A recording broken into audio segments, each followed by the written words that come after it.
मेरे को तो ये लगता है मोदी ही बनेगा, क्योंकि इतने सालों से वही बना हुआ, उसका मतलब अच्छा ग्राउंड है और इंडिया में भी उसने बहुत तरक्की करी है, तो उसका ही लगता है मुझे कि पीएम। आपको क्या लगता है? करंटली सिचुएशन जो पिछले लास्ट 2 ईयर से देखी जा रही है, उसके अगर पीएम मोदी ने जो बैक किया ना, वो डेफिनेटली वही डिजर्व करते हैं। आप देख सकते हैं जैसे G20 समिट के थ्रू उन्होंने जो मोरल प्रोवाइड किया और नया पार्लियामेंट हाउस बना जिस हिसाब से, और अभी वो नया एक अंकित भाई पुनिया के साथ स्वच्छता अभियान और फिटनेस को इवॉल्व कर रहे हैं, उस हिसाब से लग रहा है पीएम मोदी डेफिनेटली इस साल भी। आपको आपका क्या ओपिनियन है? मेरा ये मानना है कि जैसे कि बहुत सारा प्राइवेटाइजेशन किया है मोदी सरकार ने, लेकिन लोगों के पास अभी चॉइस नहीं बची है कि अगर वो लोग दूसरे को अगर एज ए प्राइम मिनिस्टर देखना चाह रहे हैं तो लोग राहुल गांधी को नहीं बनाना चाह रहे हैं।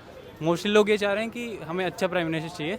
तो मोदी जी अच्छे हैं लेकिन उनका अपोजिशन अच्छा नहीं है, तो अपोजिशन अच्छा नहीं होने के कारण भी मोदी जी जीत सकते हैं। तो आपको क्या लगता है ये मोदी ऑप्शनल है, कोई नहीं है इसीलिए चलो भाई मोदी को, जो कहा जाता है अंधे में कान्हा राजा, कि चलो कोई है ही नहीं तो चलो मोदी ही लास्ट ऑप्शन बचता है इसीलिए मोदी ही है? हाँ, ऐसा मान भी सकते हैं। बाकी अपोजिशन स्ट्रांग नहीं है मोदी जी के लगे। आपको क्या लगता है मोदी जी ऑप्शनल है, कोई उनके खिलाफ कैंडिडेट होता तो उनको आप प्रेफर करते हैं? अंधे में कान्हा राजा तो नहीं मानूंगा मैं, मतलब उन्होंने जो किया है बहुत अच्छा किया है, और ऑपोजिशन में कोई ऐसा नहीं है जो इतना कर पाएगा, तो उसी को ही वोट देंगे बट ऑब्वियसली लोग। आपको क्या लगता है मोदी ऑप्शनल है या वाकई में काम किया है वही एक है? पॉइंट दोनों सही है। जैसे इन्होंने कहा कि मोदी से बेटर कोई है नहीं, कंपटीटर उनका कोई है नहीं, बट उन्होंने वर्क भी उतना किया है। और प्लस पॉइंट ये भी कि उनको उनके लेवल का इंडिया में आप किसी भी टाइम से देख लिए, पहले इंडिया की रैंकिंग क्या थी इकोनॉमी से लेके हर फील्ड में देख लिए, उतनी आज जो है मोदी के टाइम पे उतनी कभी नहीं मिली है इंडिया को।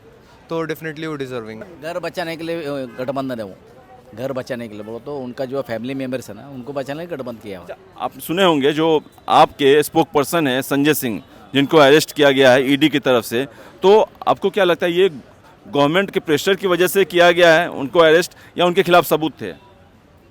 सबूत बता रहे हैं लेकिन ये पीरियड में करना ठीक नहीं था। ये जो पीरियड इलेक्शन का पीरियड आ रहा है ना, ये पीरियड में करना नहीं था, ठीक नहीं था। आपको क्या लगता है गवर्नमेंट के इशारे पे किया गया है उनके खिलाफ कार्रवाई, या उनके खिलाफ सबूत है शराब घोटाले में?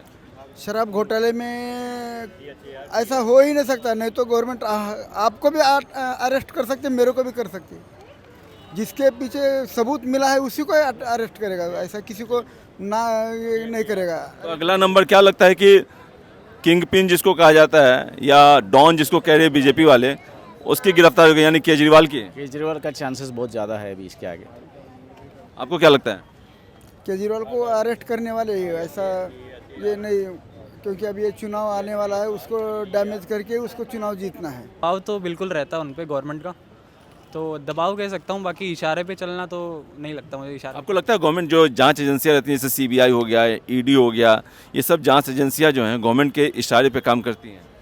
मोस्टली तो वो अपने उसी पे काम करती हैं जो उनका लिजिट रहता है। बाकी अगर कुछ गवर्नमेंट का बीच में आता है तो उस साइड से दबाव तो आ सकता है, ऊपर से उनके जॉब के लेकर ये वो, तो इधर उधर हो सकता है उनका। आपको क्या लगता है? सेम। अच्छा, एक चीज़ ये बताइए कि अगर केजरीवाल और राहुल गांधी दो ऑप्शन नेता दिया जाए आपको, और इसमें कहा जाए कि मोदी के खिलाफ आपको कौन बेटर नेता लगता है जो चुनाव लड़ सके, आप किसको चूज़ करेंगे? केजरीवाल। आप? राहुल गांधी को। राहुल गांधी को। आप केजरीवाल और राहुल गांधी में अगर मोदी के खिलाफ जो चुनाव लड़ने के लिए बोला जाए, पब्लिक के बीच में चॉइस दिया जाए, तो आप किसको चूज़ करेंगे? केजरीवाल को। केजरीवाल को क्यों? केजरीवाल वही जैसा पॉइंट है ना कि जितना एक्चुअली वर्क उन्होंने दिल्ली पे किया आम आदमी को पार्टी को लेके, अगर उनको वो प्रॉपरली अगर वो कंट्री बेसिस पे वो करेंगे ना, तो राहुल गांधी से बेटर रहेंगे। आप क्या लॉजिक देंगे इसके? राहुल गांधी का क्या है, मतलब पहले कांग्रेस रूल करती थी तो उन्हें पूरे इंडिया को संभालने का थोड़ा एक्सपीरियंस है Rahul as compare to Kejriwal, तो मेरे को लगता है वो ज़्यादा अच्छे से हैंडल कर पाएगा।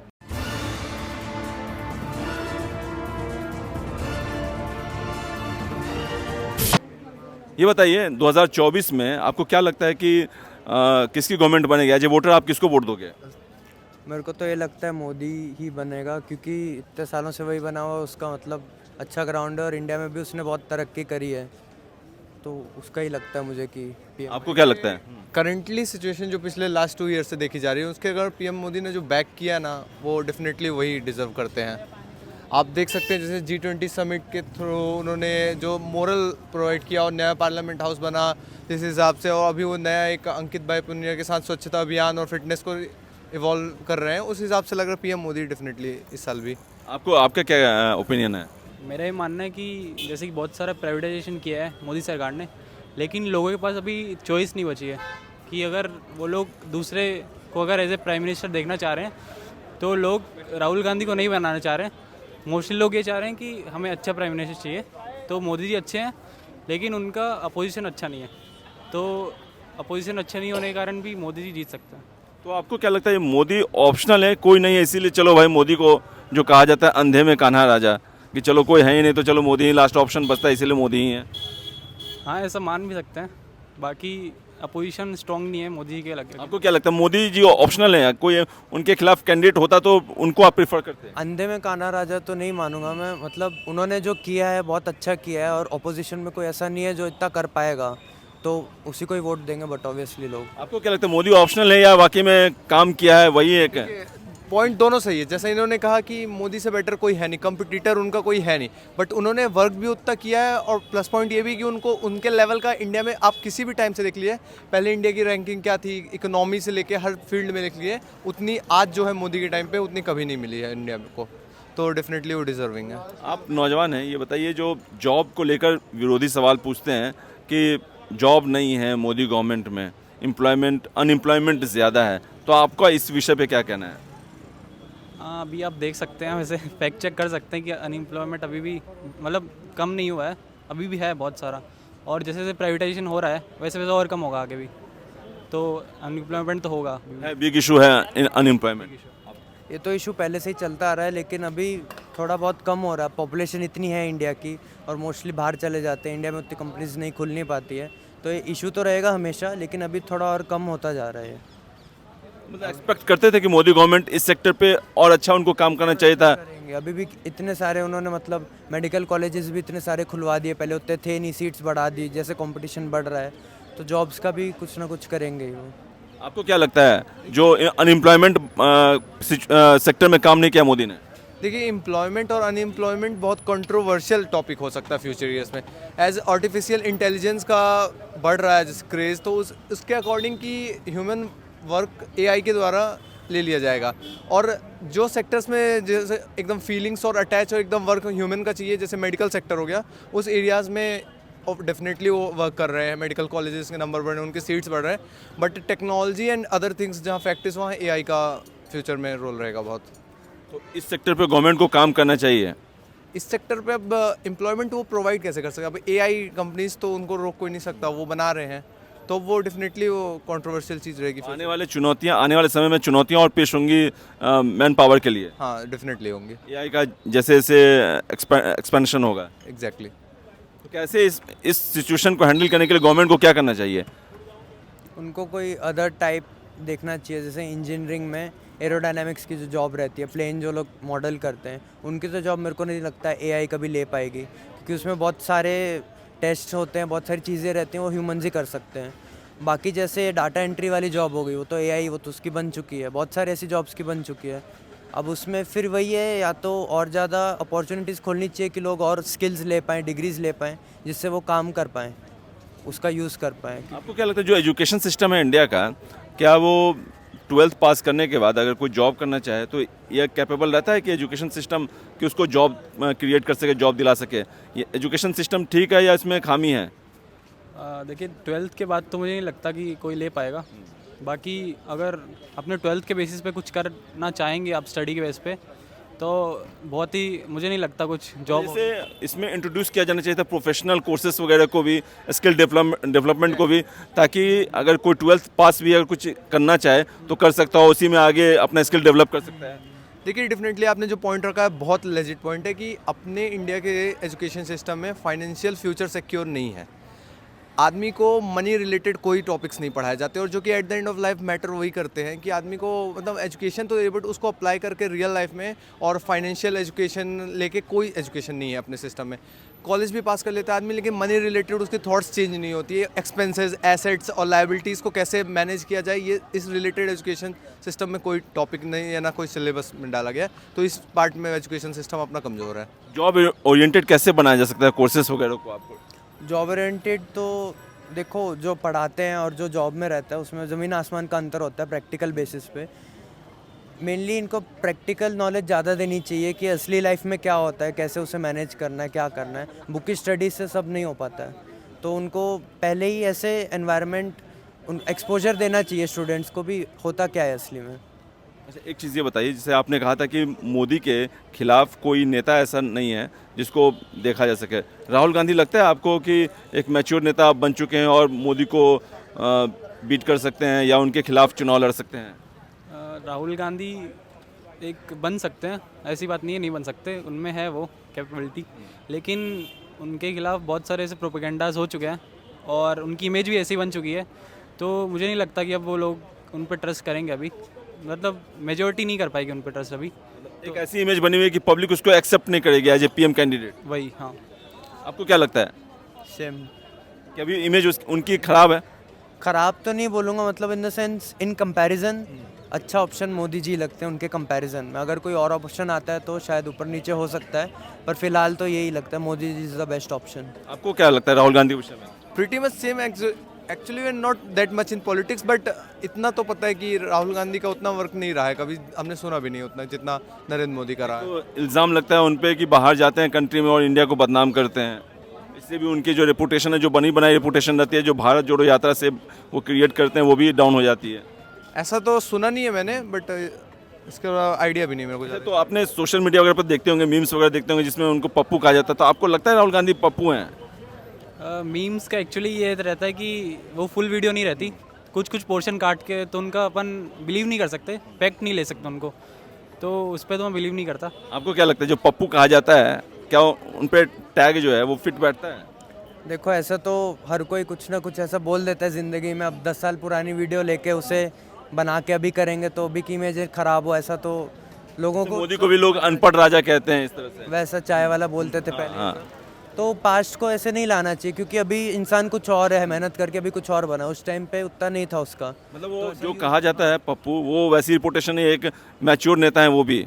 मैच्योर तो संजय सिंह का आपने सुना है, जो आप नेता हैं जिनको गिरफ्तार किया गया है, स्पोक पर्सन आम आदमी पार्टी की, जो स्पोक पर्सन है केजरीवाल की पार्टी के। नहीं तो एक सिंपल क्वेश्चन, जो ईडी है इन्फोर्समेंट डिपार्टमेंट और जो सीबीआई है, क्या आपको लगता है गवर्नमेंट के इशारे पे काम करती है ये सब एजेंसी, जांच एजेंसियां जो हैं? इसकी गवर्नमेंट रहती है या कोर्ट भी हो गया? देखिए दबाव तो बिल्कुल रहता है उन पर गवर्नमेंट का, तो दबाव कह सकता हूँ, बाकी इशारे पे चलना तो नहीं लगता मुझे इशारा। आपको लगता है गवर्नमेंट जो जांच एजेंसियां रहती हैं, जैसे सीबीआई हो गया, ईडी हो गया, ये सब जांच एजेंसियां जो हैं गवर्नमेंट के इशारे पे काम करती हैं? मोस्टली तो वो अपने उसी पे काम करती हैं जो उनका लिजिट रहता है। बाकी अगर कुछ गवर्नमेंट का बीच में आता है तो उस साइड से दबाव तो आ सकता है, ऊपर से उनके जॉब के लेकर ये वो, तो इधर उधर हो सकता है उनका। आपको क्या लगता है? ये सेम। अच्छा, एक चीज़ ये बताइए कि अगर केजरीवाल और राहुल गांधी, दो ऑप्शन नेता दिया जाए आपको, और इसमें कहा जाए कि मोदी के खिलाफ आपको कौन बेटर नेता लगता है जो चुनाव लड़ सके, आप किसको चूज़ करेंगे? केजरीवाल। आप? राहुल गांधी को। राहुल गांधी को। आप केजरीवाल और राहुल गांधी में अगर मोदी के खिलाफ जो चुनाव लड़ने के लिए बोला जाए, पब्लिक के बीच में चॉइस दिया जाए, तो आप किसको चूज़ करेंगे? केजरीवाल को। केजरीवाल को क्यों? केजरीवाल वही जैसा पॉइंट है ना कि जितना एक्चुअली वर्क उन्होंने दिल्ली पे किया आम आदमी को पार्टी को लेके, अगर उनको वो प्रॉपरली अगर वो कंट्री बेसिस पे वो करेंगे ना, तो राहुल गांधी से बेटर रहेंगे। आप क्या लॉजिक देंगे इसके? राहुल गांधी का क्या है, मतलब पहले कांग्रेस रूल करती थी तो उन्हें पूरे इंडिया को संभालने का थोड़ा एक्सपीरियंस है Rahul as compare to Kejriwal, तो मेरे को लगता है वो ज़्यादा अच्छे से हैंडल कर पाएगा। आप कुछ बोलना चाहेंगे भाई साहब? ये 2024 में आपको कौन लगता है किसकी गवर्नमेंट बनेगी? 2024 में मोदी जी का आप ही। इधर जाना, बैठ जाइए ना, फ्रेम अच्छा बन जाएगा। आ जाइए बस। ये यूट्यूब चैनल है, आपको बताऊंगा जब हो जाएगा तो। हाँ, 2024 में आपको क्या लगता है किसकी गवर्नमेंट? 2024 में मोदी का ही गवर्नमेंट आएगा, क्योंकि अभी तक तो मोदी के बराबर का आदमी मिला नहीं है और उसके अपोजिट में ऐसा कोई पंतप्रधान होने के लायक आदमी ही नहीं है। आप किस स्टेट से हैं? हम महाराष्ट्र से हैं। महाराष्ट्र से हैं। कई लोग हैं जो गडकरी का भी नाम लेते हैं कि मोदी से ज़्यादा अच्छे नेता गडकरी हैं। हाँ, गडकरी है अच्छे नेता, मगर वो 2 नंबर लाइन में आते हैं। सेकंड नंबर पे हैं। आपको क्या लगता है 2024 में कौन है डिजर्विंग कैंडिडेट या पीएम बन सकते हैं? मोदी को कोई चैलेंज नहीं कर सकता। राहुल गांधी? नहीं। नहीं। राहुल गांधी बिल्कुल नहीं है वो। केजरीवाल? केजरीवाल सिर्फ वो एक स्टेट के लिए सूटेबल हो सकता है, कंट्री के लिए नहीं। केजरीवाल की वजह से जैसा अभी श्रीलंका में भूखे मर रहे ना, वैसा एक दिन ऐसा आएगा दिल्ली को भूखा मरना पड़ेगा। ये सब मोफत में जो दे रहा है ना वो, उसकी वजह से पब्लिक को गवर्नमेंट को तकलीफ होने वाला है। आपको क्या लगता है जो केजरीवाल जो है फ्री सर्विस आपको जो वाटर हो गया, इलेक्ट्रिसिटी बिल का हो गया, एजुकेशन का हो गया और स्वास्थ्य वगैरह पे हो गया, तो आपको क्या लगता है कि हर सेक्टर में जो फ्री सर्विस है, चाहे वो डीटीसी बस में महिलाओं को हो गया, फ्री सर्विस को आप कितना सही मानते हैं किसी कोई गवर्नमेंट देती है तो? इसको अपन ऐसे देख सकते हैं कि एक तरीके से वो फ्री भी है और एक तरीके से फ्री भी नहीं है, क्योंकि अपन जो भी चीज़ खरीदते हैं वो टैक्स गवर्नमेंट को जाता है, तो एज ए फीस अपन टैक्स दे रहे हैं उसकी, और वो जो उसकी भरपाई है फ्री की वो अपने टैक्स से ही हो रही है, तो मुझे नहीं लगता कि वो फ्री है, अपने टैक्स से ही चल रहा है वो। आपको क्या लगता है फ्री सर्विस जो केजरीवाल देते हैं देना चाहिए कि नहीं देना चाहिए? गलत मानते हैं, सही मानते हैं? देखो, गलत सही तो हम बोल नहीं सकते हैं, क्योंकि ऐसे जो डिज़र्व करते हैं उनको मिलनी चाहिए, और जो मतलब अफोर्ड कर सकते हैं उनको उतना नहीं होना चाहिए कि उनको भी मिले ऐसा। तो आप क्या फ्री सर्विस पे केजरीवाल जो फ्री सर्विस देना चाहिए, बिल्कुल देना चाहिए। As a part of nation we deserve every free service our country serves to us, क्योंकि टैक्स ऑलरेडी भी पे कर रहे हैं, और जो डिफरेंट एरियाज़ हैं वहाँ बहुत सारे टैक्सेस हैं जो अप्लाई हो रहे हैं, उन सब के बिहाफ में फ्री सर्विस मिलना चाहिए। फ्री सर्विस किस सेक्टर में आपको लगता है कि इम्पोर्टेंट यहाँ मिलना चाहिए? एक्चुअली इन वर्ल्ड का चाहे बोले चाहे इंडिया का फ्री सर्विस उन्हीं को जो बिलो एवरेज पॉपुलेशन है, जो मोस्टली पॉपुलेशन जो अफोर्ड नहीं कर रही है, उनके लिए मेजरली फ्री सर्विस होनी चाहिए, ना कि वो कि जो ऑलरेडी लाइन है जो रिच और पुअर की उसके ऊपर है उनके। वो तो एक्चुअली ये बना ही वर्ल्ड ऐसा है कि जो रिच है वो और रिच होता जाता है, जो गरीब होता है और गरीब होता जाता है, तो उनके लिए फ्री सर्विसेज ज़्यादा होनी चाहिए। आपको जो लगता है जो इंडिया गठबंधन है उसमें जैसे कई सारे बाकी भी नेता हैं, अखिलेश यादव भी हो गए, शरद पवार हो गए, तो ये सब डिजर्विंग कैंडिडेट हैं जो मोदी को चुनौती पेश कर पाएंगे? घर बचाने के लिए गठबंधन है वो, घर बचाने के लिए बोलो तो उनका जो फैमिली मेम्बर्स है ना उनको बचाने के लिए गठबंधन किया है। आप सुने होंगे जो आपके स्पोक पर्सन है संजय सिंह, जिनको अरेस्ट किया गया है ईडी की तरफ से, तो आपको क्या लगता है ये गवर्नमेंट के प्रेशर की वजह से किया गया है उनको अरेस्ट, या उनके खिलाफ सबूत थे? सबूत बता रहे हैं, लेकिन ये पीरियड में करना ठीक नहीं था। ये जो पीरियड इलेक्शन का पीरियड आ रहा ना, ये पीरियड में करना नहीं था, ठीक नहीं था। आपको क्या लगता है गवर्नमेंट के इशारे पे किया गया है उनके खिलाफ कार्रवाई, या उनके खिलाफ सबूत है शराब घोटाले में? शराब घोटाले में ऐसा हो ही नहीं सकता, नहीं तो गवर्नमेंट आपको भी अरेस्ट कर सकती है, मेरे को भी कर सकती है। जिसके पीछे सबूत मिला है उसी को अरेस्ट करेगा, ऐसा किसी को ना ये नहीं करेगा। तो अगला नंबर क्या लगता है कि किंग पिन जिसको कहा जाता है या डॉन जिसको कह रहे हैं बीजेपी वाले, उसकी गिरफ्तारी होगी, यानी केजरीवाल की? केजरीवाल का चांसेस बहुत ज़्यादा है अभी इसके आगे। आपको क्या लगता है? केजरीवाल को अरेस्ट करने वाले ही ऐसा ये नहीं, क्योंकि अब ये चुनाव आने वाला है, उसको डैमेज करके उसको चुनाव जीतना है। तो कितना बड़ा मुद्दा रहेगा जो अगर 2024 का चुनाव होता है, गवर्नमेंट पब्लिक भी देख रही होगी कि ईडी और सीबीआई इस समय हर स्टेट में जो इंडिया गठबंधन के नेता हैं उनको टारगेट कर रही है, चाहे लालू हो गया, तेजस्वी हो गया, टारगेट नहीं कहूँगा, जांच कर रही हो उसके खिलाफ, तो इसका क्या नेगेटिव इम्पैक्ट पड़ेगा? लोगों ने करप्शन नहीं किया रहता था तो उनको पकड़ने का सवाल ही नहीं होता था। इन्होंने इतनी 70 साल में पूरा करप्शन करते जा रहे हैं, अभी भी घर भर रहे हैं। अभी इसके कंपैरिजन में बीजेपी गवर्नमेंट बहुत सारी अच्छा काम कर रहा है। अभी ये रोड हो गया, बहुत सारी चीज़ें बहुत अच्छे बन गए हैं, इसलिए लोग 100% मोदी के फेवर में हैं। हम जहाँ पर जो जाते हैं सब मोदी बोलते हैं। मोदी मतलब 2024 में आएगा तो मोदी है? मोदी आएगा। हम कट्टर शिवसेना के हैं, उद्धव बाला साहब ठाकरे ये पक्ष के हैं हम, खास का आदमी है उद्धव का। फिर भी हम बोलते हैं कि 2024 में मोदी ही होना हमको। तो ऐसा क्यों? तो उद्धव के गुट के होने के बावजूद भी आप फेवर करते हैं कि शिंदे गुट और बीजेपी का जो है उसको फेवर कर रहे हैं? अब ये महाराष्ट्र में तो पूरा सत्यानाश कर दिया ये लोगों ने, इधर का खींचो उधर का खींचो, ऐसा करके महाराष्ट्र में गंदा राजकारण किया। तो उद्धव ने सब खराब कर दिया है, उसके फेवर में नहीं है आप उद्धव ठाकरे के? उद्धव ठाकरे के ना इंडिया गठबंधन के फेवर में है ना, वो उद्धव का फेवर में है, उन्होंने फेवर में हम उनके फेवर में है। स्टेट लेवल पे है लेकिन सेंट्रल लेवल पे नहीं है। लेकिन देश के लेवल पे देखा तो मोदी को कोई यही नहीं कर सकता। स्टेट लेवल पे उद्धव और सेंट्रल लेवल पे हाँ उद्धव के पास ही रहेंगे। स्टेट लेवल को हम उद्धव के साथ रहेंगे, चाहे जान चली जाए उनके साथ रहेंगे, मगर सेंट्रल के लिए हम मोदी के लिए चुनेंगे।